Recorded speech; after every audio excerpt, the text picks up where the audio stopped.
Hola chicos, buenas tardes. El día de hoy vamos a ver las pautas de apoyo nutricional enteral. Aquí podemos observar que pues una de las grandes ventajas, y por eso es uno de los como las prioridades cuando vamos a dar soporte, siempre pensar de forma inicial, dar la alimentación por el tracto gastrointestinal si este está disponible. Y ya como segunda opción tenemos la nutrición enteral o endovenosa, dado que ésta nos permite mantener una estimulación trófica a nivel de la mucosa intestinal. Permite que las microvellosidades se mantengan en condiciones óptimas para absorber los nutrientes. Tiene una menor tasa de complicaciones, menos riesgo de infecciones, dado que el acceso no está directamente a la vía venosa como en la nutrición parenteral, y menos riesgo de traslocación bacteriana, por lo mismo de que se mantiene la estimulación trófica, a menor tasa de inflamación sistémica. Hay mayor aceptación psicológica hacia ella y un menor costo tanto a nivel hospitalario como a nivel em, en casa, ¿no? Nutrición enteral domiciliaria. Tenemos aquí nuestro algoritmo de apoyo nutricional en el cual siempre tenemos que iniciar con una valoración previa con nuestros formatos de screening nutricional. Los que nos dicen las guías de Aspen y ESPEN son el NRS 2002, o también el Nutric Score puede ser una alternativa. Tenemos aquí que si nuestro paciente está cubriendo entre el 50 y 75% de los requerimientos con dieta y consejería, debemos optar por brindar una nutrición con suplementos orales. Y cuando ya demos esta suplementación oral, si el paciente por más de 3 días cubre menos del 50% de las necesidades con esta dieta, consejería y suplementos orales, pues ya será candidato a la colocación de una sonda, ¿no? Cuando es una nutrición que va a ser por menos de 4 a 6 semanas, menos de 2 meses, se consideran sondas temporales como las nasogástricas o las nasoentéricas. Y si va a ser una nutrición de más de 4 a 6 semanas, pues se piensa en una sonda ya permanente, ya sea una gastrostomía que va directamente al estómago o una yejunostomía que va a yeyuno, ¿no? También se considera el tiempo de administración.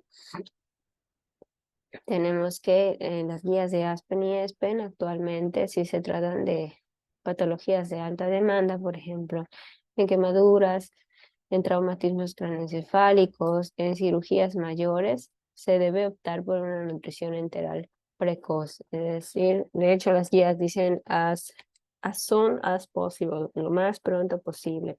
Esto quiere decir Aspen menos de 48 horas y ESPEN menos de 72 horas cuando el pronóstico nutricional no sea favorable, lo que sí es muy importante es que el paciente en este momento esté hemodinámicamente estable. Toda esta estabilización debe dar en la fase EP de la respuesta metabólica al estrés, en la cual se hace una estabilización de electrolitos, de líquidos, que no hay una sobrecarga hídrica, que no hay una deshidratación, que los electrolitos estén en óptimas condiciones, que la presión intraabdominal perdón, sea favorable para que haya una absorción intestinal óptima.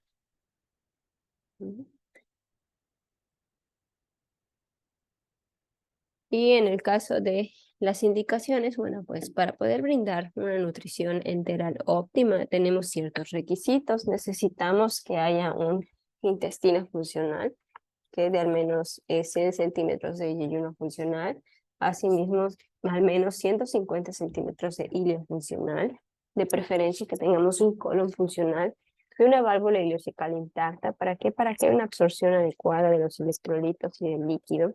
Y recordemos que la válvula ileocecal es la que nos regula el paso del contenido de intestino delgado a intestino grueso. Entonces esto va a permitir que no haya procesos de mala absorción ni diarreas en el paciente. Que haya ruidos intestinales, un movimiento intestinal adecuado, una adecuada vía de acceso al tracto digestivo y que haya ausencia de contraindicaciones absolutas. ¿Qué quiere decir esto? Que no haya una infección intestinal diseminada como una peritonitis difusa, o que haya una obstrucción intestinal, o haya vómitos intratables, un hilo paralítico, que es muy común cuando se da nutrición parenteral de larga evolución, unas quemaduras, cuando haya diarreas graves, sangrado de tubo digestivo alto o isquemia intestinal. Y otro punto importante a considerar es que al medir la presión intraabdominal, chicos, no sea de menos de 60 milímetros de mercurio, porque esto estaría indicando que la perfusión intestinal, es decir, la irrigación sanguínea al intestino, se encuentra limitada y esto no va a permitir que haya una absorción intestinal adecuada. Entonces, también hay que considerar ese punto. Cuando hay choque séptico o em, em, choque cardiógeno o hipoperfusión mesentérica, esto nos está indicando que hay una menor irrigación a nivel del intestino y esto no nos va a permitir una absorción intestinal óptima, por lo que se optará por brindar nutrición parenteral. ¿En qué caso sí se debe de indicar la nutrición enteral? Pues cuando hay una ingesta insuficiente, por ejemplo en anorexia tipo oncológico o en trastornos psicológicos como los trastornos de la conducta alimentaria, la anorexia nerviosa, o si hay una elevada demanda nutricional, por ejemplo en quemaduras, sepsis, cirugía mayor, pacientes politraumatizados, en traumas de cara y mandíbula donde no va a haber posibilidad de una masticación adecuada, dificultades de deglución, por ejemplo en las disfagias, en pacientes con Parkinson o con Alzheimer que tienen alteraciones de origen neurológico, muscular, en pacientes en coma, pacientes sedados, cuando hay una resección gástrica o intestinal, en síndromes de mala absorción, algunos tipos de pancreatitis, pero tiene que ser un acceso que dé directamente al yeyuno para evitar la estimulación pancreática de enzimas pancreáticas, lo cual pueda empeorar el proceso de pancreatitis, ¿no? O cuando haya un paso de la nutrición parenteral de larga duración a la vía oral, siempre tendremos que utilizar como un puente para el paso a esta vía oral, la nutrición enteral.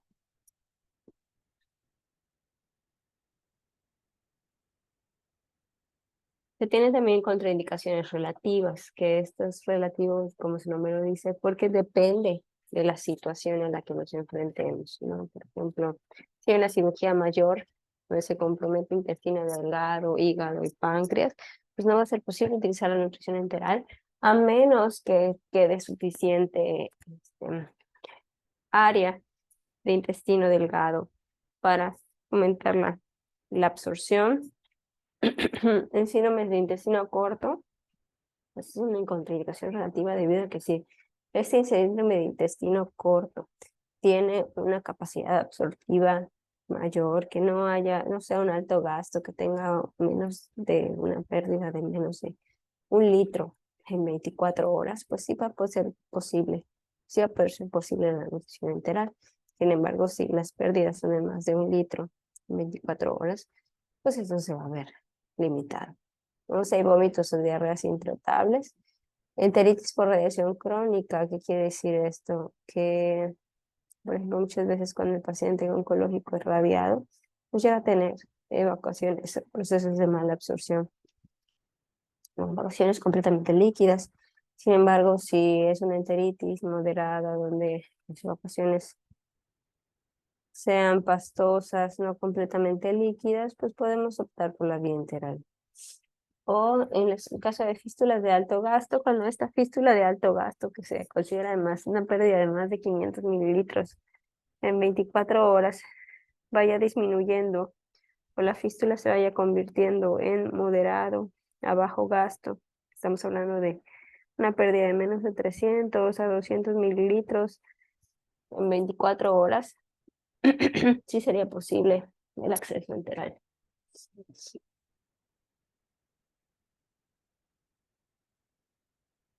También podemos clasificar nuestra nutrición enteral dependiendo del valor energético. Se va a considerar completa cuando la nutrición aporte un 85 o más del gasto energético total.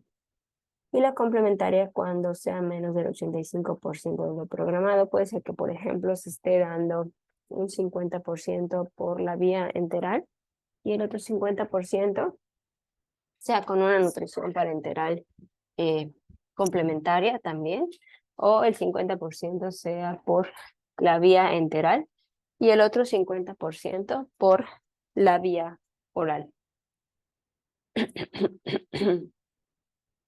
Aquí vemos la clasificación igual de los tipos de sonda o nuestras vías de acceso. Se van a considerar temporales cuando sean de menos de 4 a 6 semanas, menos de 2 meses. De hecho, el tipo de sondas diseñadas para esto no aguantan más de 2 meses y hay que retirarlas porque pueden generar lesiones a nivel de las mucosas, a nivel nasoentérico, pueden generar llagas o fístulas, entonces hay que retirarlas y optar por sondas permanentes de más de 4 a 6 semanas. Estas de más de 4 a 6 semanas pues se encuentran aquí en la imagen de la derecha. Podemos observar aquí, por ejemplo, las temporales son la nasogástrica, que va de la nariz al estómago, la nasodenal, que va de la nariz al duodeno, nasoyeyunal de la nariz al yeyuno, como podemos ver aquí, ¿no? Y las gastrostomías o las ondas, perdón, las ostomías, ¿no? Las ondas percutáneas que se consideran como permanentes. Las vemos aquí a la derecha. Observen, tenemos una gastrostomía endoscópica percutánea o PEG, que es esta de aquí, va directamente al estómago, ¿no? O está la gastrostomía percutánea radiológica, esa se puede poner con un sistema de rayos X o una percutánea que vaya directamente al yeyuno, se conoce como yeyunostomía, aquí está colocada, ¿no? Como observen aquí.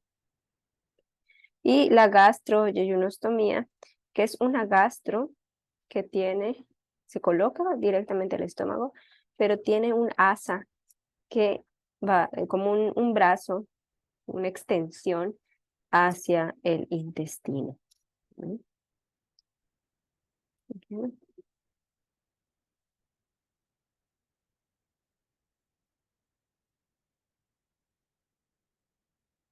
Vemos aquí también el tipo de sondas o los accesos. Vemos que pueden ser orales o nasales cuando son las sondas temporales, ¿no? Vemos que tienen que ser de materiales como poliuretano y silicona, tienen que ser biocompatibles y flexibles, ya que esos no ocasionan reacciones alérgicas, ¿no? Que ocasionen una escasa erosión de la mucosa, de diámetros o calibres pequeños para que no lesionen estas mucosas, portadoras de guías internas, es decir, que para que se puedan colocar, sean de fácil colocación, tienen ciertas marcas para poderlas colocar por vía endoscópica.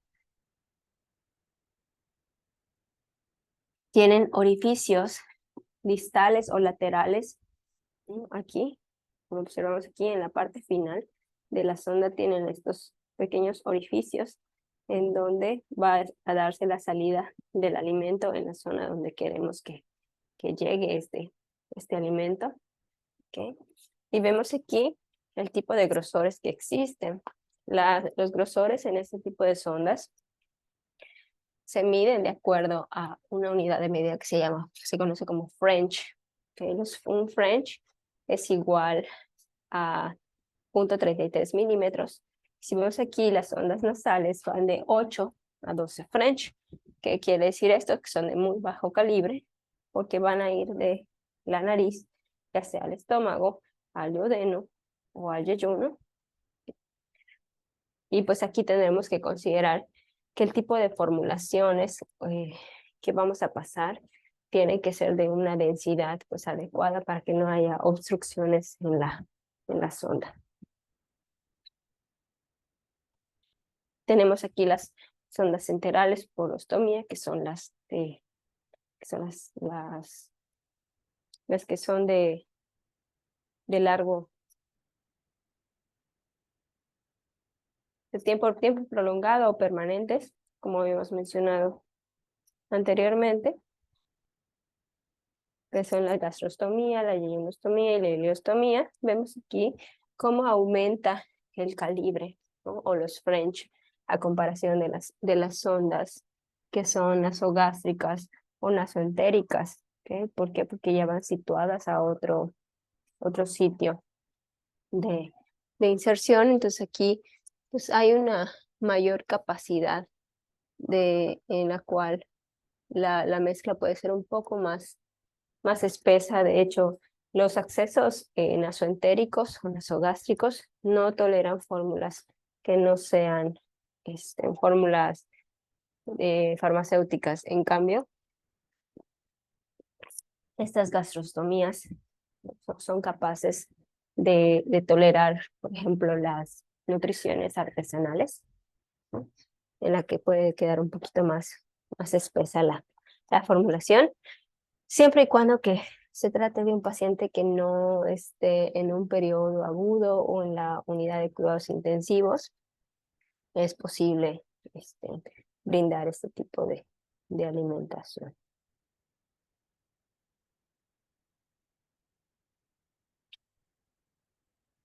Aquí, por ejemplo, en esta imagen, vemos el botón gástrico, el cual está directamente en la piel de este bebé.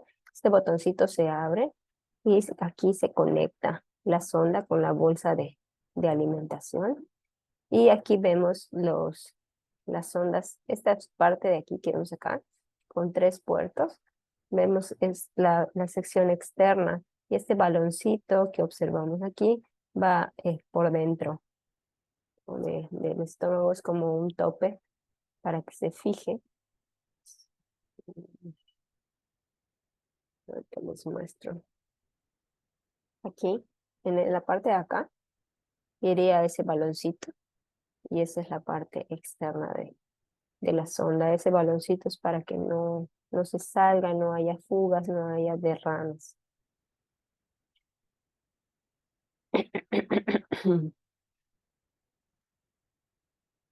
¿Y cómo vamos a decidir la vía de acceso o el tipo de sonda que se va a colocar?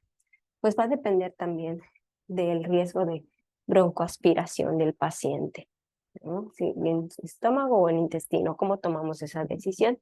Bueno, pues si el paciente no tiene riesgo de broncoaspiración, que no haya reflujo, que no se regrese el alimento, que no tenga ninguna alteración pulmonar, ¿no? Algún daño pulmonar, como EPOC, como una insuficiencia pulmonar aguda, como COVID, ¿no? La sonda puede ir al estómago, se conoce como prepilórica, antes del píloro. Pero si existe riesgo de broncoaspiración, aquí la sonda tendrá que colocarse en el intestino, o se conoce como pospilórica, que es debajo del píloro. Vemos aquí en esta imagen.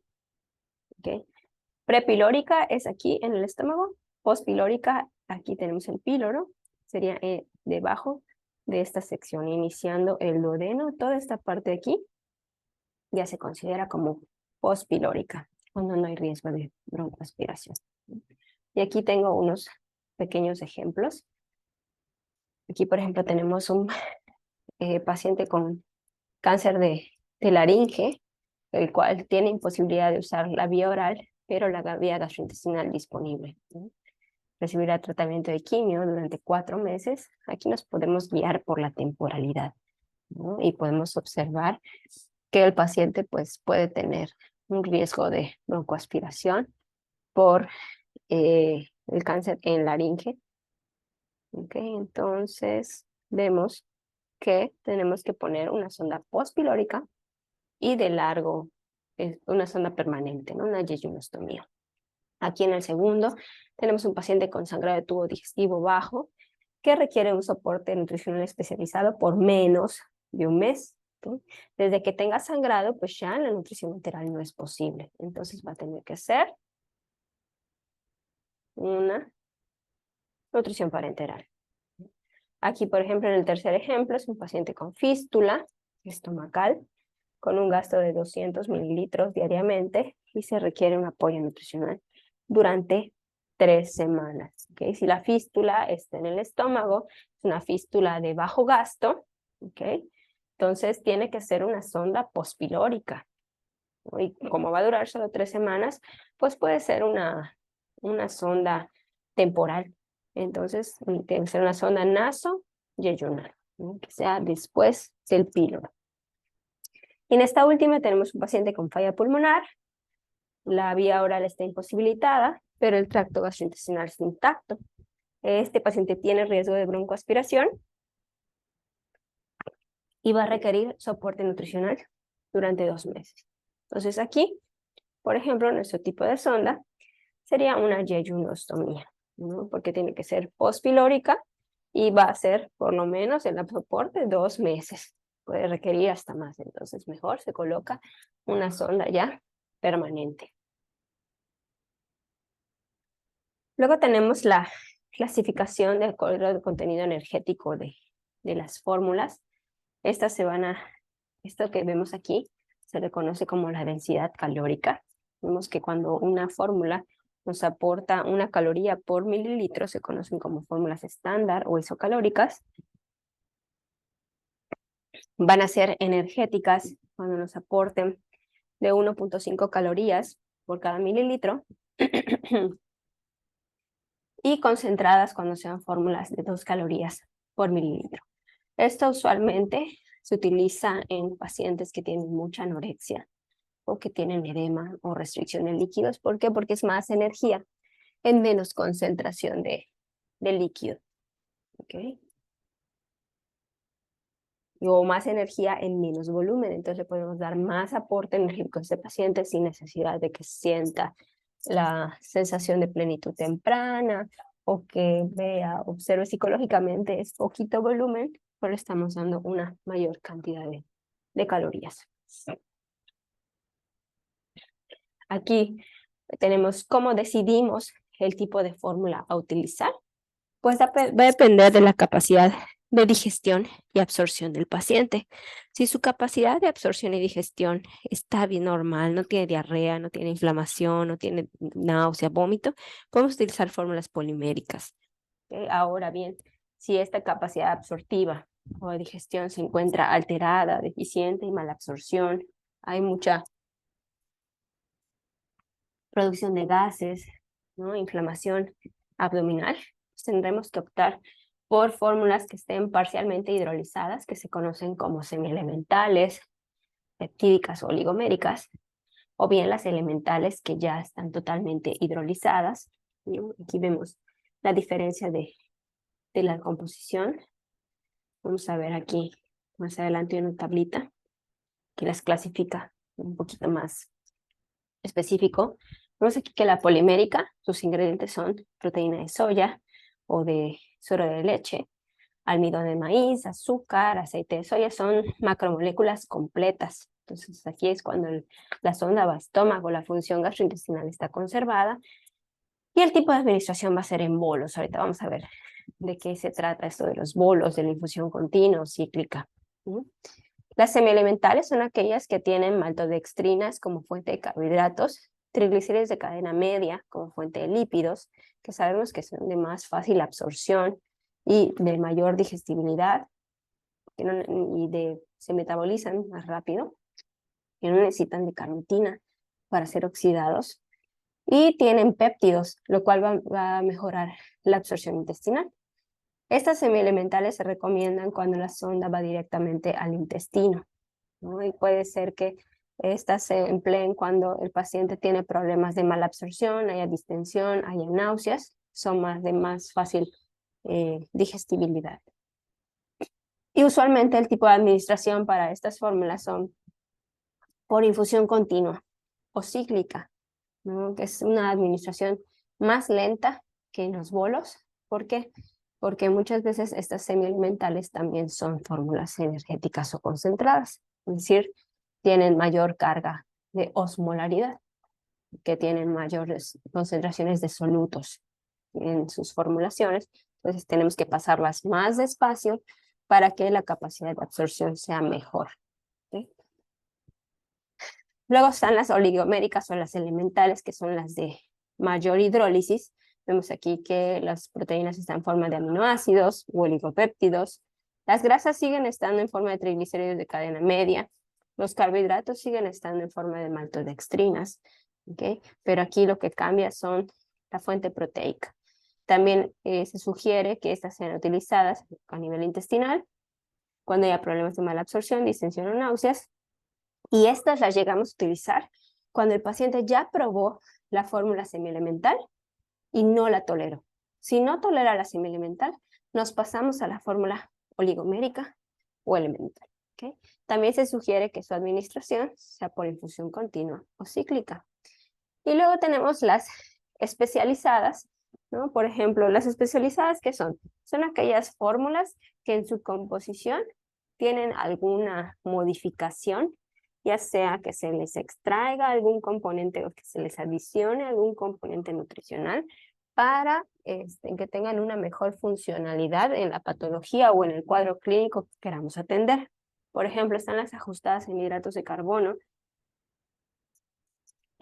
cuya fuente de carbohidratos son maltodextrinas e inulina para mejorar el control glucémico. Cuando hay alguna hepatopatía tipo cirrosis, hepatitis alcohólica, una falla hepática fulminante, pues están reguladas en aminoácidos de cadena ramificada, tienen menor proporción de aminoácidos aromáticos, una mayor proporción de arginina para estimular el ciclo de la urea, triglicéridos de cadena media, polipéptidos y adicionadas en omega 3 para el control del proceso inflamatorio. Las fórmulas renales, que están ajustadas en electrolitos, sodio, potasio y fósforo, y están reducidas en líquidos, usualmente son fórmulas energéticas o concentradas que están ajustados en estos electrolitos.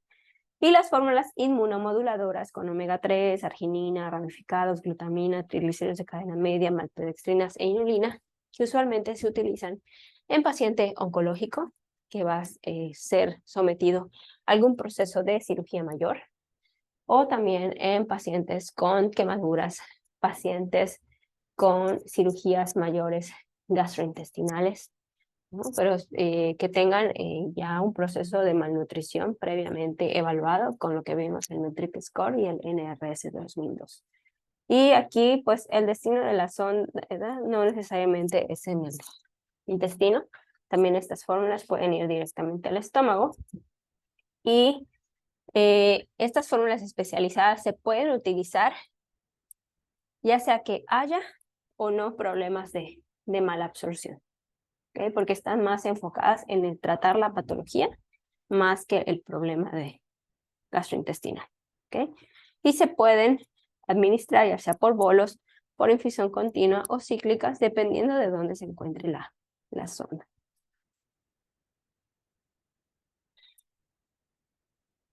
Y aquí vemos algunos ejemplos, ¿no? Por ejemplo, de poliméricas tenemos todos estos ejemplos de Abbott, de Fresenius, de, por ejemplo, marcas un poquito más económicas para cuando ya se van a casa los pacientes, como el Simisure, el Simirrico, el Quates, el Bost, que es de Nestlé, pero siempre hay que checar la información nutrimental y las fuentes de aporte de cada macromolécula, debido a que, pues, si el paciente es intolerante o es sensible a alguno de los componentes de la fórmula, lo tenemos que revisar previamente.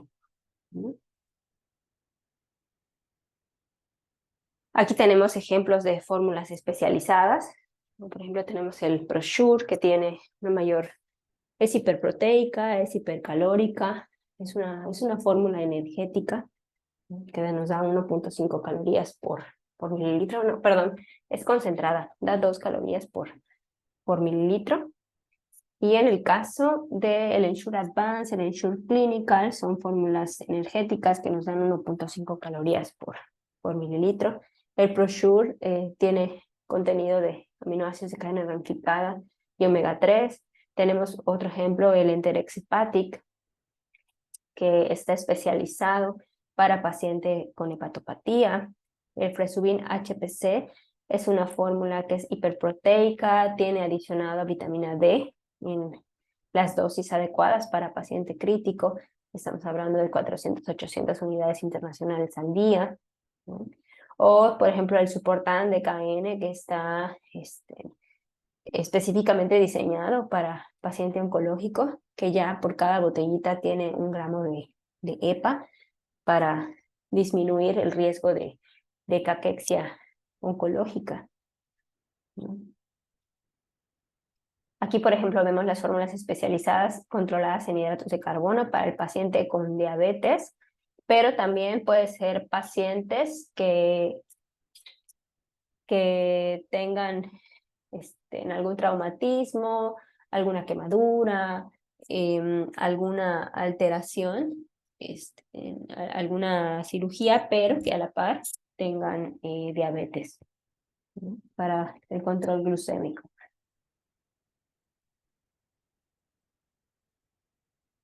Aquí tenemos las fórmulas poliméricas especializadas para el paciente con daño renal.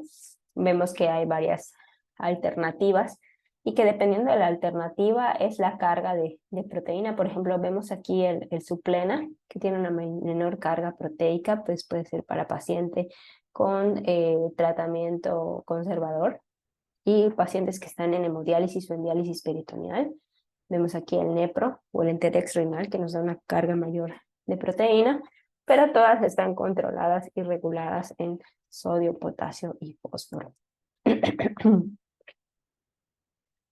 Vemos aquí dentro de las fórmulas oligoméricas o semielementales, una de las más utilizadas son el Immunex, que ahorita ya se conoce como Enterex IMX.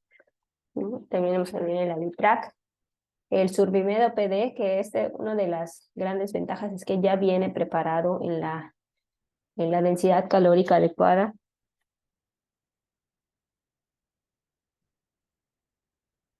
Y con la osmolaridad adecuada, un sabor más agradable que otras marcas. El Peratip, que también es semielemental. Y ya si ninguna de estas fórmulas son bien toleradas por el paciente, pues se sugieren las fórmulas monoméricas o elementales. ¿Okay? Todas estas, las poliméricas que mencionamos, pueden ser administradas vía oral. ¿Okay? Estas semielementales, como Alitrac, Immunex, Survimed, Peratip, también pueden ser vía oral. Pero las monoméricas o elementales no se sugieren vía oral porque su sabor es un poco desagradable. Entre más hidrolizada sea una fórmula, los sabores son más fuertes, dejan un pequeño, la palatabilidad que tienen es muy, no es agradable, ¿no? Para el paciente.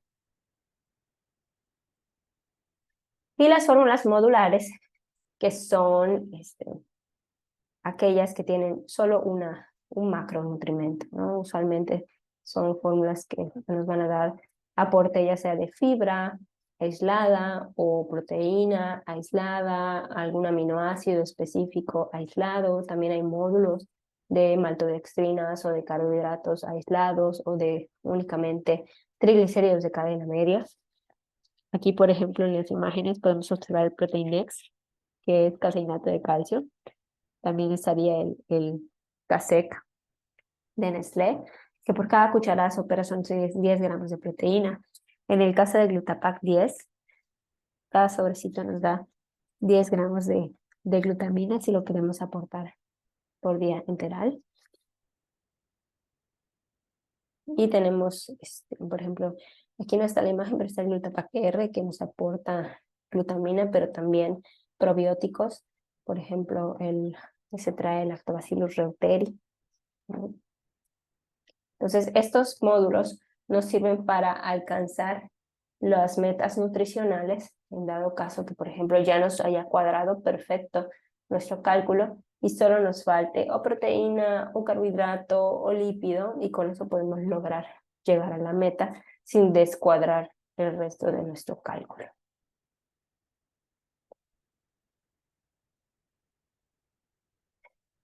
Ahora bien, tenemos la modalidad de infusión o cómo vamos a administrar esas mezclas, ¿no? que calculemos. Se encuentra la infusión en bolos, que es cuando va al estómago usualmente, y la infusión continua, que es cuando la sonda se encuentra en el intestino, o puede ser que mi sonda esté en el estómago, pero si el paciente está entubado o está sedado, tiene que ser por infusión continua para una mejor asimilación. Aquí en esta tablita podemos observar los diferentes tipos de administración, el bolus intermitente, la cíclica o la infusión continua, siempre recordando que si el paciente tiene síndrome de riesgo de realimentación, tiene riesgo, perdón, de síndrome de realimentación, iniciemos del 25 al 50% del gasto energético total, que corresponde entre el 15 y el 25 calorías por kilogramo día. Cada segundo día ir incrementando el 10% de esa energía, o 150 a 200 calorías por día, para lograr nuestra meta nutricional, al menos en los primeros 8 días, ¿no? de nuestro del inicio de intervención de soporte nutricional. Vemos aquí el bolus intermitente se sugiere cuando no hay daño neurológico y cuando es una atención no aguda a nivel de hospital. Cuando, por ejemplo, ya no se encuentra en la unidad de cuidados intensivos, ¿no? Está diseñado para tipos de sonda que van al estómago, se observan aquí, nasogástrica, orogástrica, gastrostomía. No requieren del uso de una bomba, puede bajar a gravedad la alimentación, ¿ok? ¿Y cómo debemos iniciar estos bolos? Pues el primer día debemos dar 150 mililitros e ir incrementando de 60 a 120 mililitros cada 8 o 12 horas hasta alcanzar nuestro tope máximo. Para eso tendremos que considerar la capacidad gástrica del paciente, que más adelante vamos a ver.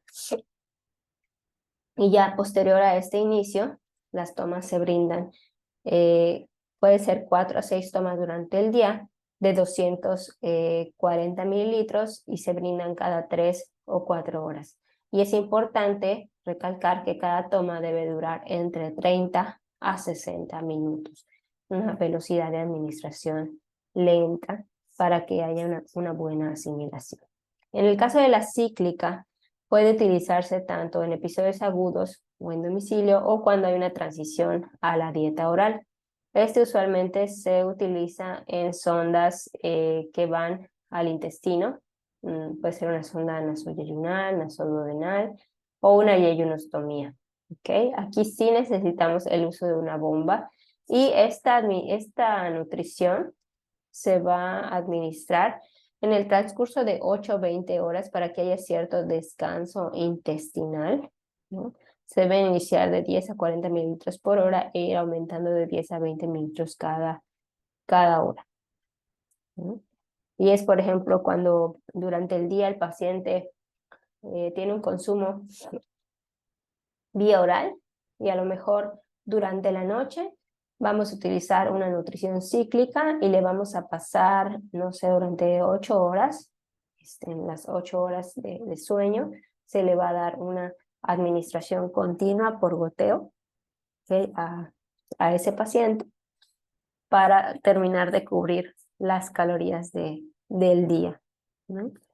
O tenemos la infusión continua, que esta se sugiere en pacientes ya sea en alimentación pospilórica o que que la sonda vaya al intestino, o bien si está en el estómago, como habíamos dicho antes, pero el paciente tiene mala absorción, tiene diarreas o tiene un respirador o está sedado, tiene que ser por infusión continua a pesar de que la sonda se encuentre en el estómago.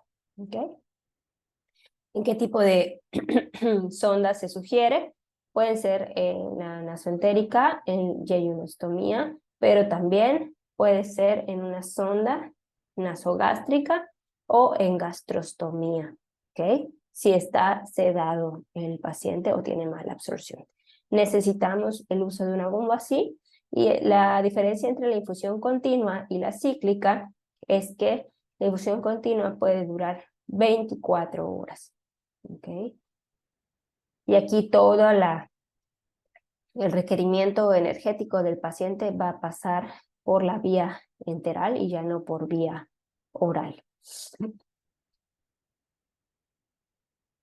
Aquí este es un videíto de nutrición enteral, pero se los voy a mostrar la próxima clase. O lo pueden ver en las diapositivas que les mandé. Por ejemplo, aquí tenemos nuestra infusión en bolos, ¿no? Donde el esquema empieza de 100 a 125 mililitros y cada hora se va aumentando de 50 en 50 mililitros o 100 en 100 mililitros hasta alcanzar el requerimiento entre el tercer y quinto día. No debemos sobrepasar la capacidad gástrica. ¿Esto cómo lo calculamos? Bueno, el paciente tiene una capacidad gástrica entre 4 a 7 mililitros por kilogramo. Esto es en el adulto, ¿ok? Déjenme ver si hay un ejemplo. No. Podemos hacer el ejemplo, lo hacemos en la clase. No se preocupen, ¿ok? Por ejemplo, si tuviera yo un paciente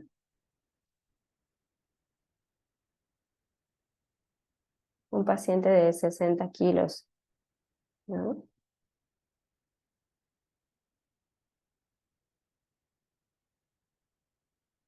Su capacidad gástrica máxima sería 60 por 7 mililitros. Serían 420 mililitros, ¿no?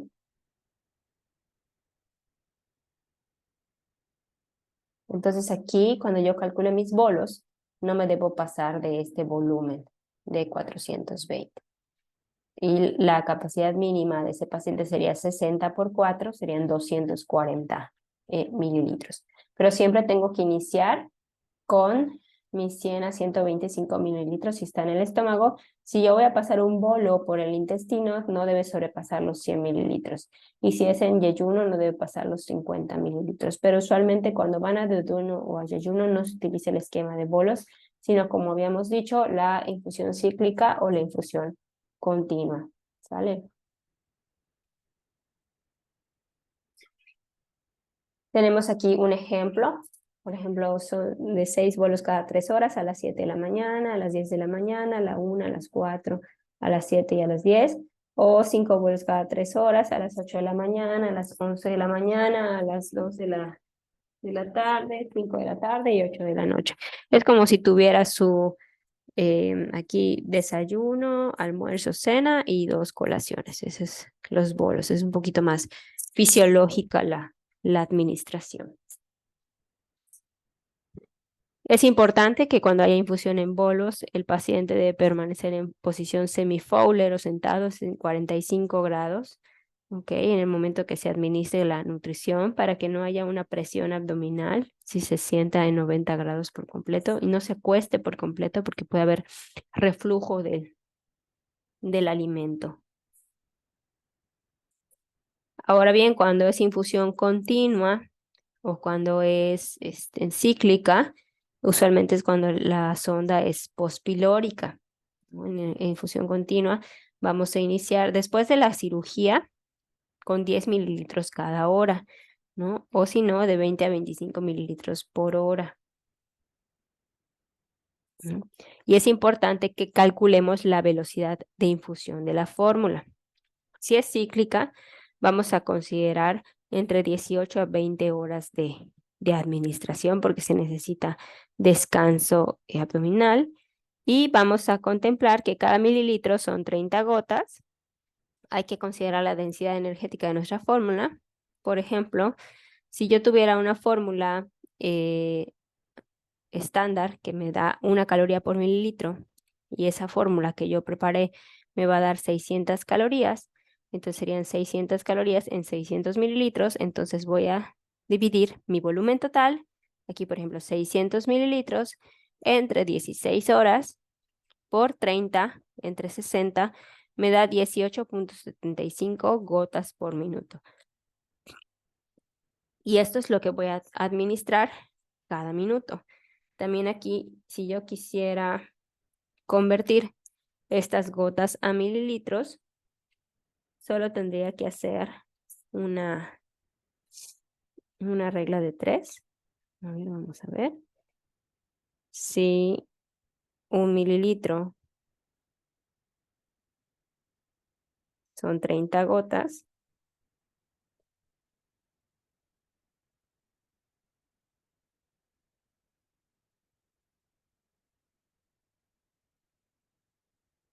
entonces 18, bueno, vamos a poner aquí 19 gotas. ¿Cuántos mililitros serán? Entonces aquí sería 19 por 1 entre 30, ¿ok? Sería, estamos hablando de 0.63.6 mililitros por cada minuto, ¿ok? Y si yo quisiera saber, pues por hora, cuántos mililitros le tuviese que pasar, entonces serían 0.6 mililitros por 60 minutos, que trae 1 hora. Entonces, 0.6 por 60 son 36, ¿no? Entonces van a ser 36 mililitros por hora. De todas maneras, esto lo podemos checar en nuestra próxima clase para que quede un poquito más claro. Nada más quería dejarles un ejemplo ahora. Y aquí tenemos un ejemplo de manejo de gastrostomía. Ese es un paciente que el plan inicial era mantener 50.8 kilogramos con 1800 calorías. Se le estaban aportando 36 calorías por kilogramo, 2 gramos de proteína para el peso actual y con una fórmula estándar que aportara 1 caloría por mililitro. Aquí tenemos, es una fórmula artesanal. Si vemos los ingredientes, es avena Nestum, ¿no?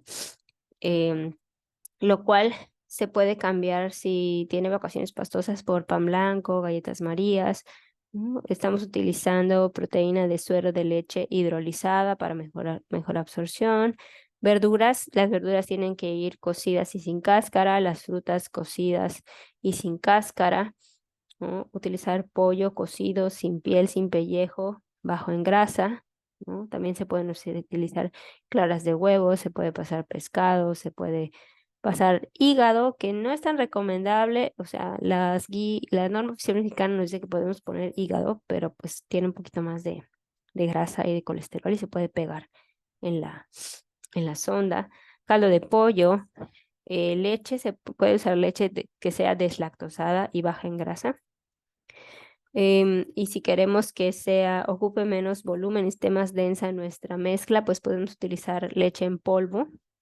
Aceite, podemos utilizar aceite de canola, de preferencia aceite de olivo o aceite de aguacate o aceite de ajonjolí para tener una mejor carga de omega 3 y omega 9 y bajarle a la carga de los omega 6, ¿no? En este caso el paciente tenía suero porque tenía diarreas, y completar con agua a 1800 mililitros o aforarla a 1800 mililitros.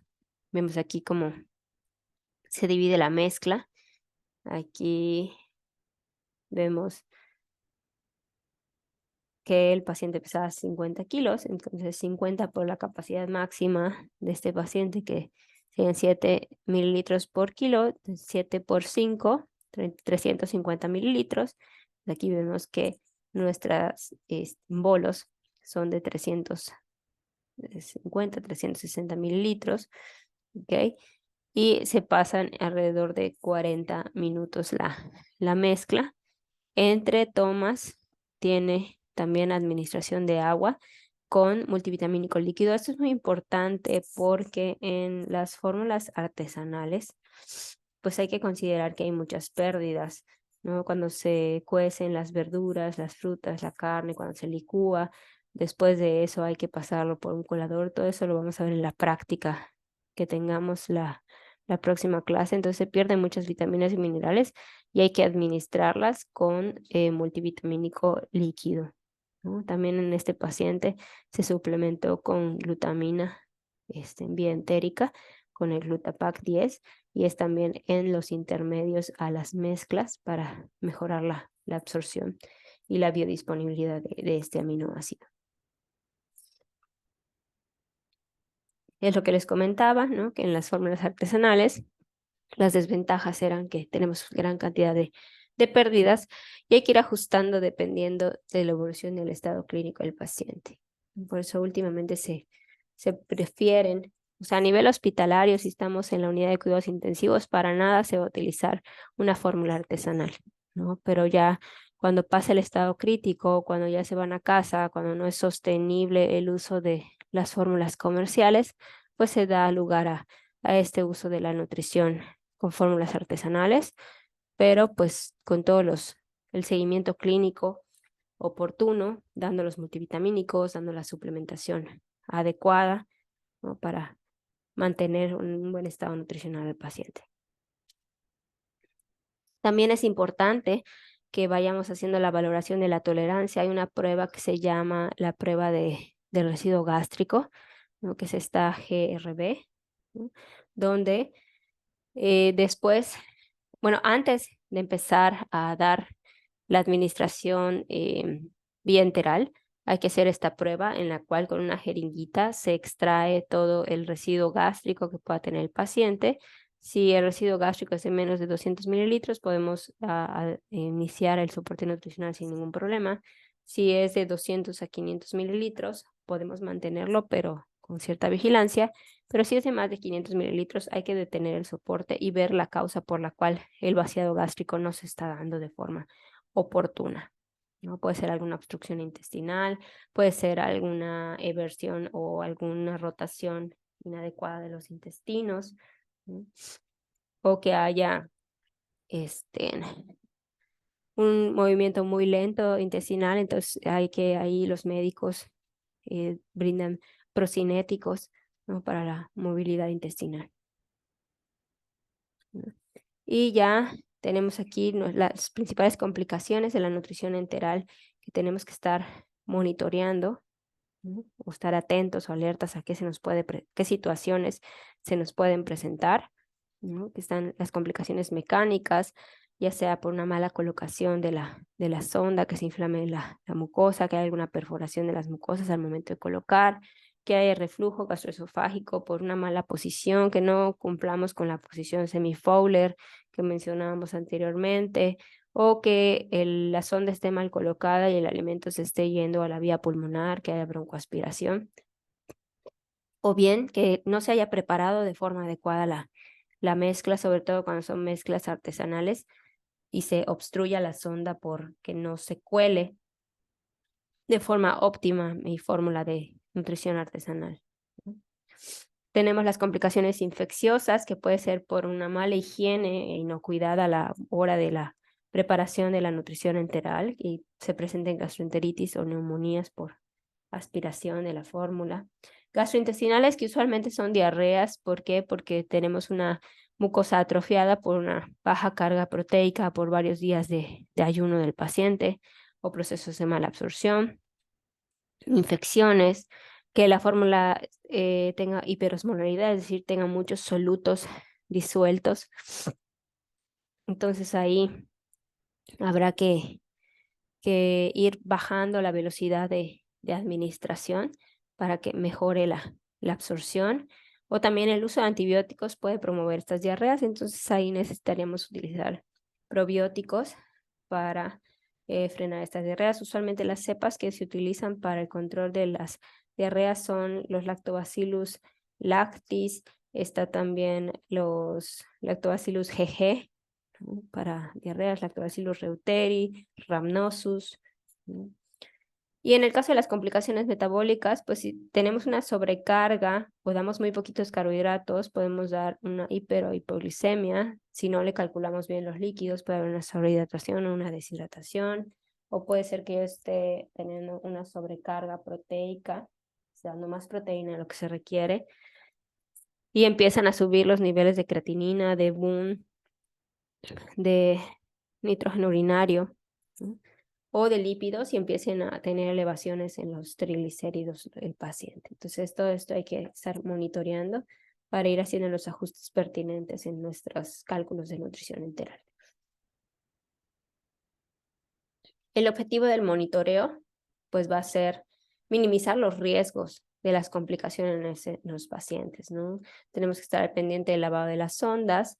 Después de cada administración, ya sea en bolos o por infusión continua, tenemos, sobre todo en bolos, tiene que haber un lavado de la sonda con 50 a 100 mililitros de agua purificada para evitar obstrucciones o contaminación de la sonda. El control del residuo gástrico, que es la prueba que les mencionaba anteriormente, identificar si hay alguna intolerancia gástrica o metabólica, o sea, vigilar las diarreas o todo lo que mencionábamos de hiperglicemias, o que empiece a haber alteraciones de los componentes azoados o los lípidos en sangre empiecen a elevarse. También estar monitoreando la administración de medicamentos y las posibles interacciones fármaco-nutrimentos o nutrimento-nutrimento que pueda haber. Un ejemplo claro está en la administración de hierro y zinc o cobre, que recordemos que interactúan y no se absorben en su totalidad. Puede haber anemia por cobre o por zinc. ¿En qué momento se debe llevar a cabo el monitoreo? Bueno, las Aspen, ESPEN y la FELAMPE nos dicen que, por ejemplo, cuando es a nivel hospitalario, pues cada 24 horas hay que hacer el monitoreo, ¿no? Y alta hospitalaria. Y cuando ya se va a casa el paciente, Aspen y ESPEN nos dice que tenemos que valorar a nuestro paciente cada 3 meses el estado nutricional, el aporte nutricional, los bioquímicos y la tolerancia. Y FELAMPE nos dice que tenemos que evaluar, no esperarnos hasta los 3 meses, sino cuando se vaya a casa al inicio, luego al mes, estarlo monitoreando cada semana y ya a los 3 meses pasar a una valoración una vez al mes. ¿Qué puntos importantes debemos considerar cuando ya esté en casa el paciente? Bueno, pues si la sonda sigue colocada en el sitio de inserción y ubicación adecuado, que no haya ninguna irritación alrededor de la sonda, que el paciente no tenga fiebre, ¿no? Que no se queje de dolor, que no haya salida de sangre o alimento a través de la sonda, ¿no? Que no se observe ninguna obstrucción de la sonda, que pase el alimento de forma adecuada. Los síntomas gastrointestinales que tenga el paciente, ¿no? Diarrea, inflamación, náusea, vómito, o estreñimiento.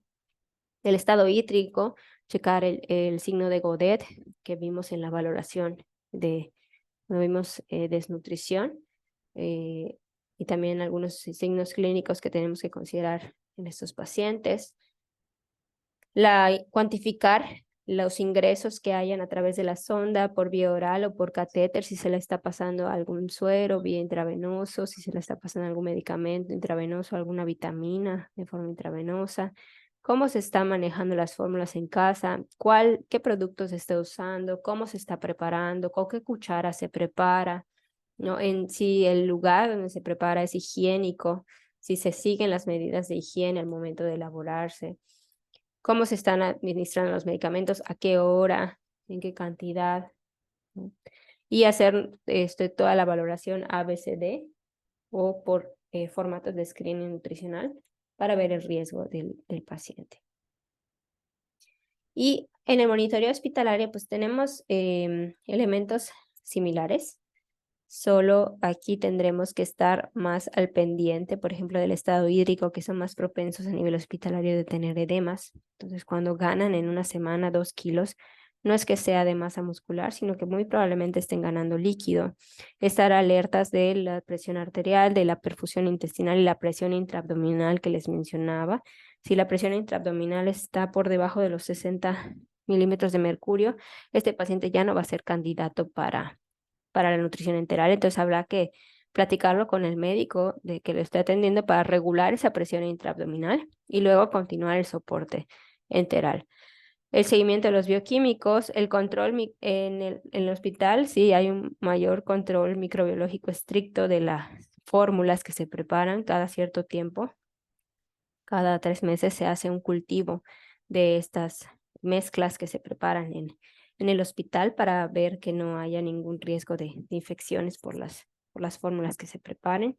Y las sondas, ¿no? Y cómo se está infundiendo, si se está infundiendo adecuadamente, ya sea por bolos o de forma por infusión continua o de forma cíclica. Y aquí vemos más a detalle en cuanto al monitoreo hospitalario del estado nutricional. Hay que identificar el riesgo de desnutrición. Acuérdense con los criterios GLIM que veíamos anteriormente, también con todos los criterios antropométricos que veíamos, la circunferencia media del brazo, el pliegue tricipital, el área muscular del brazo, el área grasa en total, si hay complicaciones en la tolerancia, y los bioquímicos muy importantes, albúmina, prealbúmina, proteína C reactiva, la cuenta linfocitaria, el nitrógeno de 24 horas y los electrolitos, ¿no? Sobre todo sodio, fósforo, potasio, magnesio para identificar si hay algún riesgo de síndrome de realimentación. Los valores renales como el nitrógeno urinario, el ácido úrico, la creatinina, el BUM. Se sugiere que al inicio del soporte se haga cada segundo o tercer día, luego se pase a cada 7 a 15 días. Si el paciente está estable, los electrolitos se harán cada 3 días, pero si el paciente se encuentra en estado crítico, diariamente hay que hacer este monitoreo.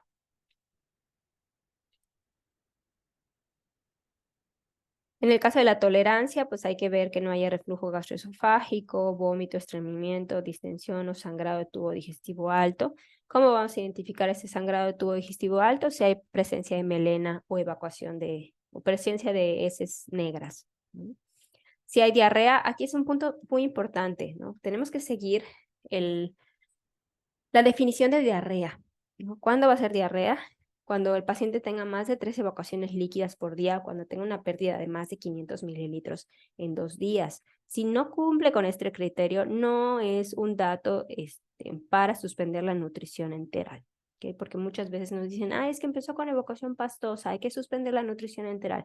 No, primero hay que ver si cumple con el criterio y cuántas evacuaciones tuvo en el día y cuántas veces y según nuestra escala de Bristol, qué composición tienen las evacuaciones para tomar una decisión. No necesariamente tenemos que suspender la nutrición enteral, a lo mejor le cambiamos el tipo de administración. Si estaba en bolos, se lo pasó a infusión continua, ¿no? O si tenía una fórmula polimérica, se la cambiamos a una fórmula semielemental para que tenga una mejor tolerancia. Siempre estar vigilando el perímetro abdominal para ver si no hay presencia o formación de ascitis, ¿no? O si se están formando muchos gases intraabdominales, y la prueba de residuo gástrico, que les mencionaba anteriormente. En el caso del estado hídrico, tendremos que estar haciendo nuestro conteo de ingresos y egresos más las pérdidas insensibles por la perspiración al momento de la respiración, por la sudoración de la piel, y ver que esté en equilibrio este ingreso y egreso. Si, por ejemplo, está ingresando más líquido de lo que está eliminando, pues está en riesgo de edema este paciente, entonces tenemos que ajustar los líquidos de forma adecuada. O si está perdiendo más de lo que estamos ingresando, ver cuáles son esas pérdidas, que pueden ser por una fístula, por un síndrome intestino corto con alto gasto, una diarrea, fiebres, vómitos, y ajustar nuestro cálculo, ¿no? A 1.5 mililitros por caloría, o elevar el requerimiento a 35 o 40 mililitros por kilogramo de peso. Ver la concentración urinaria, Sabemos que entre más concentrada está la orina es porque le falta líquido a ese paciente. Si el paciente tiene disnea, ya sea por un EPOC o por una falla pulmonar aguda, o por ejemplo, COVID, tiene más pérdida de líquidos. Entonces, eso lo tenemos que considerar. Y lo que les decía anteriormente, si el paciente cambia de, de peso muy rápido, puede ser que el paciente esté ganando líquido y no peso corporal, basado en masa muscular o en grasa. Los signos vitales es importante checar la presión arterial y también si la presión intraabdominal está por debajo de los 60-70 milímetros de mercurio, habría que suspender la nutrición enteral porque quiere decir que no hay una irrigación intestinal adecuada, ¿no? Si el paciente tiene hipotensión o la perfusión intestinal disminuye, también es un criterio para suspender la nutrición enteral. En el caso de las sondas y la infusión, hay que ver que la posición sea correcta, que el adecuado sitio de inserción esté óptimo. ¿Cómo podemos ver eso? Las sondas, sobre todo las nasoentéricas o las nasogástricas, tienen una pequeña marca, ¿no? El día que tengamos la práctica se los voy a mostrar, tiene una pequeña marca, entonces tenemos que ver que la marca siga en el sitio con el cual iniciamos nosotros el soporte, ¿no? Para que no se mueva de lugar y estemos administrando el alimento de forma correcta. Recordemos también vigilar que el tipo de infusión sea adecuado. Si yo dejé la sonda en el estómago, se lo voy a estar pasando por bolos. Si mi paciente está sedado, se lo paso por infusión continua, aunque esté en el estómago. Si yo sé que la sonda está en el intestino, pues no le voy a pasar un bolo, tiene que ser por infusión continua, tiene que ser cíclica, ¿no? Y también mi velocidad de administración es súper importante porque luego hay pacientitos que tienen administración por bolos, pero en casa les están pasando ese bolo en menos de media hora. En 10 minutos ya le pasaron el bolo, entonces el paciente vive con diarreas. Entonces habrá que aumentar ese tiempo o velocidad de administración. Y pues es todo por esta clase. Espero que puedan verla y anoten todas sus dudas, todas sus inquietudes que tengan para la próxima clase, en donde vamos a ya desarrollar unas preguntas que están en la plataforma y vamos a hacer un caso ejemplo de un cálculo para llegar a las porciones adecuadas y poder hacer nuestra nutrición artesanal, en la cual vamos a tener nuestra práctica en el laboratorio. ¿Okay? No me despido de ustedes, chicos, que tengan una linda tarde y nos vemos en clase, ya virtual, pero en vivo.